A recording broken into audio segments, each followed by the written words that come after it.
Good evening students, मैं सी इरफान एक बार आपके साथ फिर से।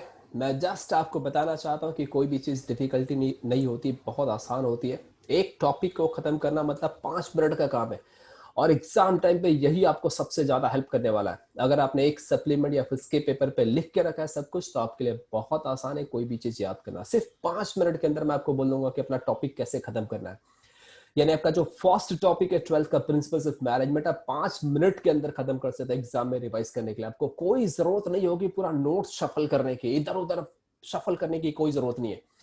बस एक बार आपका थरो टॉपिक का एक्सप्लेनेशन होना चाहिए। एक बार आप थरो टॉपिक को पढ़ लो, उसके बाद पॉइंट को कहीं सेपरेट कोट करके रखो। एग्जाम टाइम पे सिर्फ पॉइंट पे फोकस करना पड़ता है।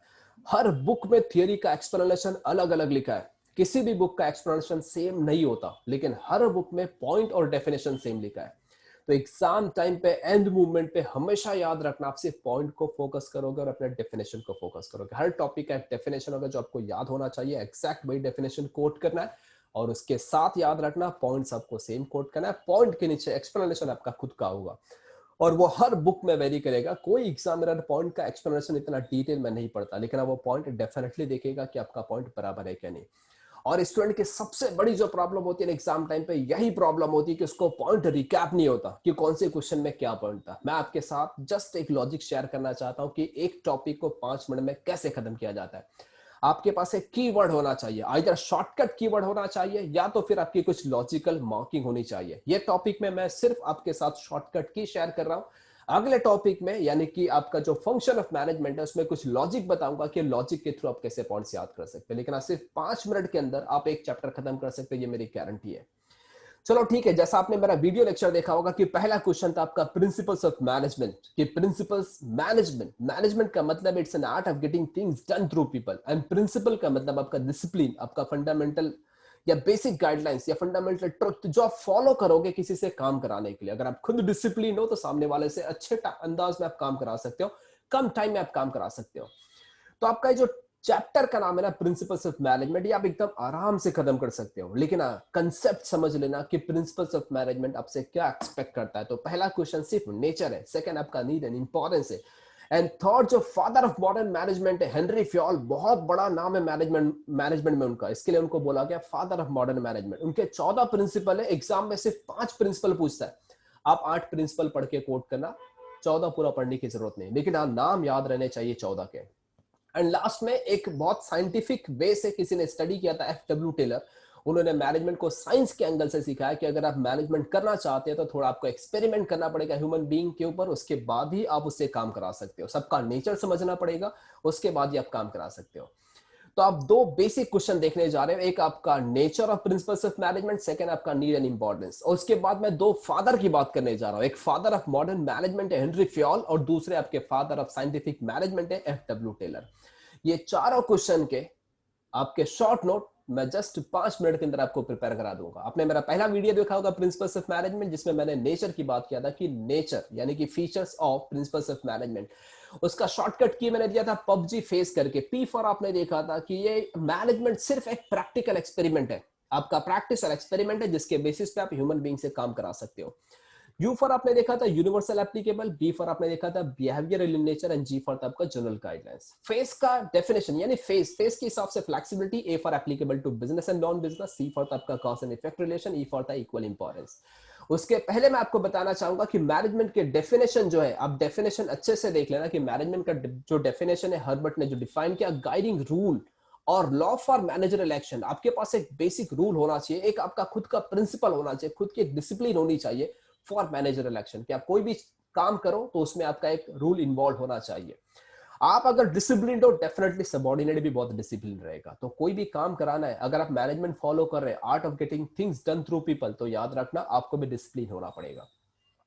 तो नेचर में आप सिर्फ 8 पॉइंट याद रखना, पबजी करके रखा है। पी फॉर याद रखना प्रैक्टिस, यू फॉर आपका होगा यूनिवर्सल, बी फॉर होगा behaviour, G for general guidelines, F मतलब flexibility applicable to business and non business, C for cause and effect relation, E for equal importance.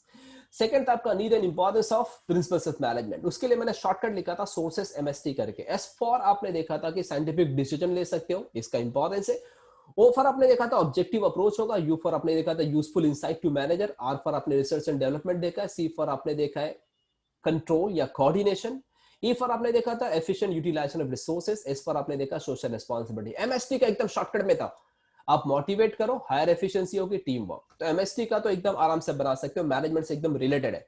MST मतलब motivation करना, higher efficiency इन team work. Henry Fayol ने जो 14 principal दिया है ना, वो 14 principal को आप शॉर्टकट में लिख लो। एक ही चीज याद रखो कि अगर आप दारू पियोगे तो आईसीयू में जाके ऑपरेशन होगा। ये मैंने ओ रखा है ऑपरेशन, इसके लिए दारू नहीं पीना है क्योंकि ऑपरेशन करना पड़ेगा। और उसके बाद जो टैबलेट मिलेगा उसका नाम है सीड्स। अगर आप ये नहीं भी याद रखोगे तो कोई फर्क नहीं पड़ता। दारू का डेफिनेशन याद रखना। डी फॉर होता है division of work, A for होता है authority and responsibility, R for होगा remuneration, U for unity of command. ICU initiative होगा, C for centralisation, U for unity of direction, O for होगा order. Seeds का अगर full form नहीं भी याद है कोई फर्क नहीं, 7 प्रिंसिपल लिखोगे तो भी ओके, बट सीड्स का भी फुल फॉर्म बता देता हूं। एस फॉर होता है subordination of interest, E for equity, E for esprit de corps, D for discipline, S for आपका subordinate scalar chain and stability of tenure. तो वो लास्ट के 6 पॉइंट नहीं याद रखोगे चलेगा। एग्जाम ओरिएंटेड आप सिर्फ 8 पॉइंट याद रखना। 8 में से कोई भी 5 प्रिंसिपल पूछेगा आप आराम से कोट कर सकते हो, जो आपके लिए आसान हो लिखने के लिए। सेम वैसी एफडब्ल्यू टेलर थे जिन्होंने 6 प्रिंसिपल दिया है साइंटिफिक स्टडी करने के बाद। उनके हिसाब से मैनेजमेंट के प्रिंसिपल्स अलग है। उन्होंने एचएससी बोला है कि आप एचएससी पास करो, अच्छे नंबर से पास करो, तो उनका शॉर्टकट बस याद रखना। उन्होंने बोला एचएससी, आप एचएससी का फुल फॉर्म याद रखना, और एमडीडी। ठीक है, हाँ एचएससी में उन्होंने बोला कि हार्मोनी होनी चाहिए। एस फॉर उन्होंने बोला है कि साइंस फॉलो करना है, साइंटिफिक मैनेजमेंट है तो साइंस फॉलो करना है, थंब रूल नहीं होना चाहिए कि ट्रायल एरर करते रहो, ऐसा उन्होंने बिल्कुल भी नहीं बोला। सी फॉर उन्होंने बोला कि कॉपरेशन करो, आप स्टडी करो कि ह्यूमन बीइंग को कैसे कॉपरेट किया जा सकता है। एमडीडी मतलब सिंपल उन्होंने बोला कि मेंटल रिवोल्यूशन करो अपने सबऑर्डिनेट का। डी फॉर उन्होंने बोला कि डिवीजन ऑफ वर्क होना चाहिए, एंड लास्ट में उन्होंने बोला कि कुछ प्रोग्राम होने चाहिए, डेवलपमेंट प्रोग्राम, ताकि एम्प्लॉय चेंज हो सके। तो उनका पहला 3 पॉइंट ये था और नेक्स्ट 3 पॉइंट ये था। हेनरी फ्योल का दारू, यहाँ पे दारू है, आईसीयू में जाके ऑपरेशन, लास्ट के 2 पॉइंट छोड़ दो, equity spirit D cops. Importance of principles of management, sources करके याद रखना। महाराष्ट्र, एमएसटी मतलब महाराष्ट्र, महाराष्ट्र तो बहुत आसान है। पबजी जो नहीं खेलना है आपको, जिंदगी में कभी पबजी मत खेलना, वरना उसमें ही घूमते रह जाओगे। मैंने आज तक कभी पबजी नहीं खेला, मैं तो देखा भी नहीं वो गेम है क्या। सिर्फ मालूम पड़ा कि नशा होने के बाद आदमी उसी में रात भर जागते रहता है। मैं बिल्कुल नहीं चाहता कि ऐसा कुछ हो। तो देख लो, मैंने 2 पार्ट में क्लासीफाई किया। फर्स्ट आंसर हो गई पार्ट 1 है, ये पार्ट 2 है पबजी फेस करके। यहाँ पे भी 2 पार्ट दिया है, सोर्सेस महाराष्ट्र।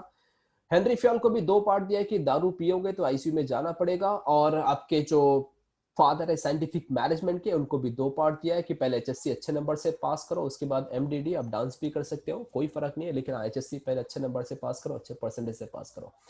तो याद रखना स्टूडेंट्स, कोई भी चीज को क्रैक करना बहुत आसान होता है, सिर्फ मेथड सही रहना चाहिए। एक ही चीज याद रखो, मेथड सही रहना चाहिए।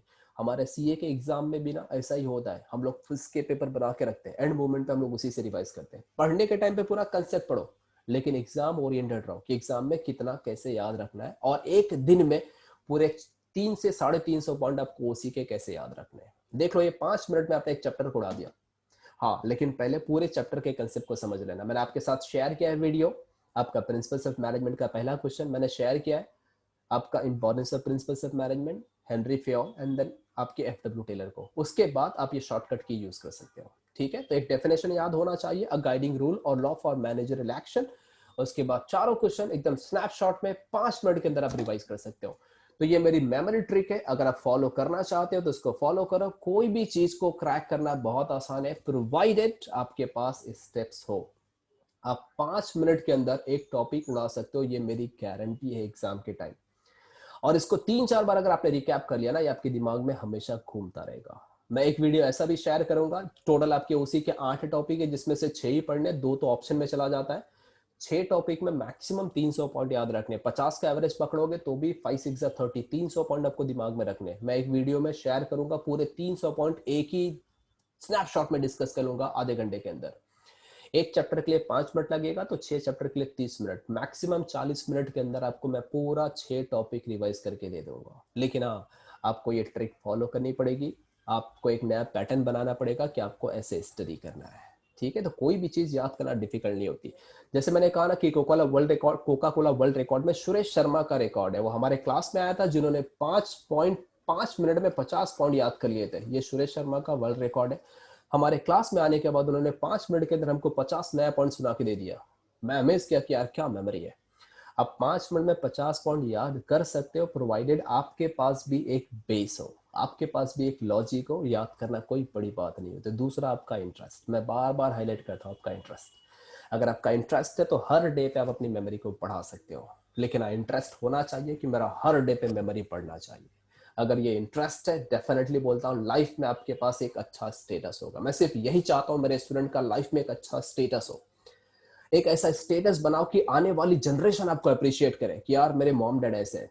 अगर आप फीमेल हो तो आप खुद ऐसी लाइफ बनाओ ताकि आने वाली जनरेशन आपको बोले कि हाँ यार, किसी ने मुझे पैदा किया है लेकिन आप टैलेंटेड। आप अपने माइंड को इतना डेवलप करो।